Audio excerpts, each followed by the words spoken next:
So for today, I'm going to share to you guys kung paano ko nilalagay yung press-on nails ko. So ito yung first design. Ayan. Ito yung second design. Ito yung third design. Ang cute din niya, di ba? Then, ito yung fourth design, which I really love. I feel like ito yung pipiliin ko. Anyway, ito yung last design. So, of course, ang pipiliin ko na ilalagay sa nails ko is ito. See, look how cute. So elegant. So, yeah, ito na yung setup ko. What I have here is the UV light. Ito yung pampadala natin mamaya after malagay yung press-on nails. And then, these are the designs, by the way, na mga options ko kanina. And then, ito yung pinili ko ng design. And by the way, I'm extra small. So, may mga press-on nails na free size. Pero mas gusto ko talagang kunin yung may mga sizes talaga na small, extra small, medium, or large. Kasi I know naman na extra small ako. Anyway, and then, ito yung ginagamit ko na glue para, long lasting yung yung nails.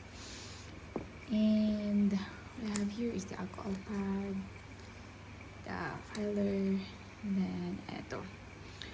So, lahat ng nails, actually, press-on nails, may mga sticker. So, for me, hindi ko siya ginagamit masyado kasi it will last yung nails sa akin for about a week lang. So, mas gusto ko talagang gamitin yung glue. Anyway, let's start. So, first is, pinafile ko na siya.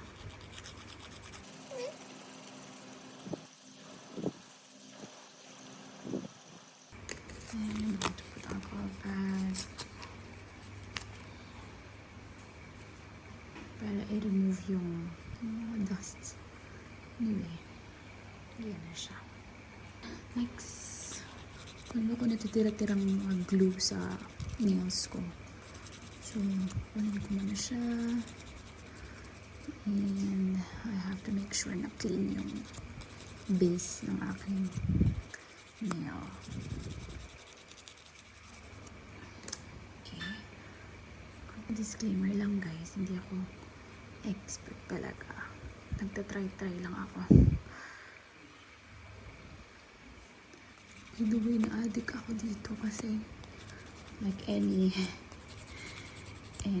time pwede mo siyang gamitin, pwede mo siyang i-remove. Hindi mo kailangan pumunta ng salon para magpalagay or magpa-remove, diba? Pag press-on nails kasi parang nakakapili ka ng design at the same time cheap lang siya, diba? And premium yung mga designs nila, yung quality. So hindi mo na kailangan pumunta pa ng salon para lang magpalagay, tsaka mahal-mahal pa ng nila, kanilang mga prices.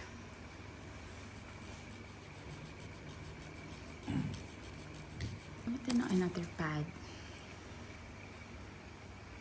to clean it up. You have to make sure it's smooth and clean, at saka wala siyang other glue. Wala siyang glue. That's the most important thing. Anyway, so yan. I think it's perfect. So, paalala ko lang hindi talaga ako expert dito guys. Bago-bago lang din ako. Pero na-addict ako. Dahil nga, ang easy lang niya ilagay. Then, easy din niyang i-remove. Tsaka, mura pa. Then, pwedeng iba-iba yung nails mo every week. Depende sa style mo, depende sa kung ano yung idadamit mo for the day or ano yung event mo, diba? So, maganda talaga yung mga press-on nails. Lalagay na ako nito. Glue.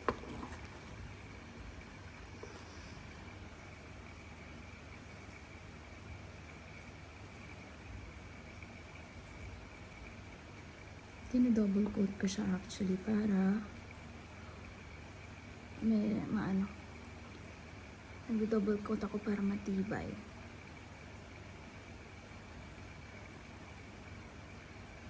Yan. Ano? Matibay.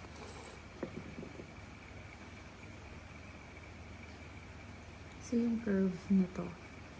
Ito yan siya. Press it. Then, press and then clear mo lang siya.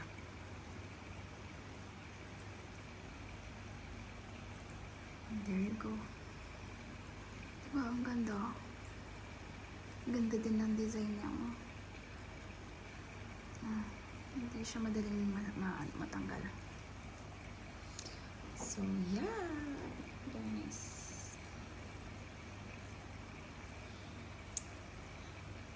Okay, anyway, let's continue. Next natin is, so yeah, yung index finger.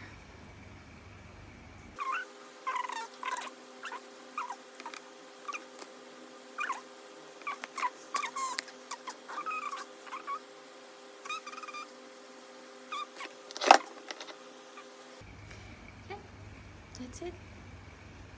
Pwede mo siyang gamitin over and over again. You can just simply do it at home. Isn't it pretty? Parang totoong nails lang siya, guys. But more kung may mga mas elegant ka pa na designs, diba?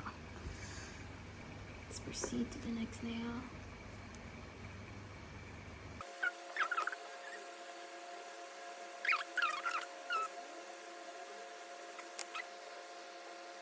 Social. Hindi pa yan tapos may last nail pa tayo nalalagyan. So, ayan. Yay. Ang ganda, guys. Ang ganda talaga.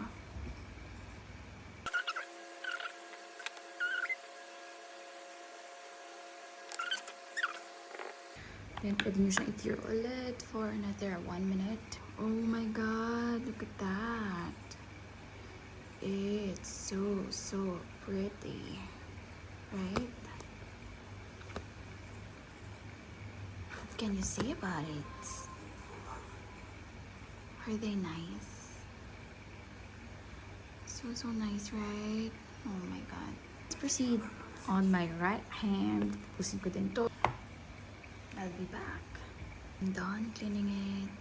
So, yan.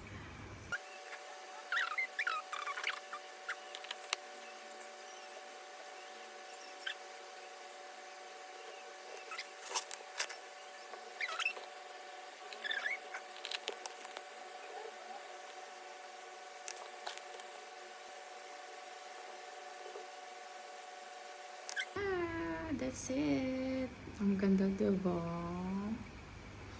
Parang totoo ko talagang mga nails. Diba?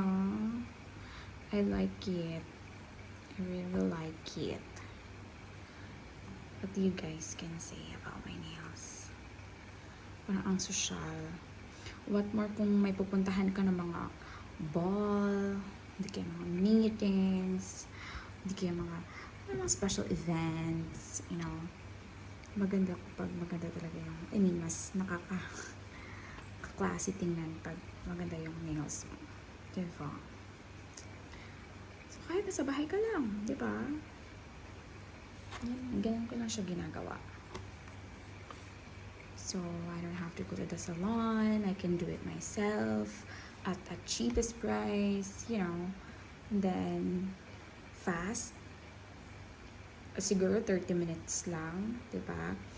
Then, matagal ko na siyang, magagamit. Like, maybe 1 month. Yeah. Minsan, mas matagal. Like, 1 month and a half. Ganyan. Depende din naman sa'yo kung paano mo siya alagaan. So, yeah. Mas madami pa actually mga cute, elegant designs sa online. At saka kung gusto mo yung mahaba talaga up until here, it's up to you. Meron sa online. And then, kung gusto mo yung mas shorter than this, meron din sa online. Simple designs, meron din sa online. So we have to also, try something new, diba? Something different. So, yeah, that's it for today, guys. Thank you so much for watching, and I really hope to see you all on my next video. That's all for today.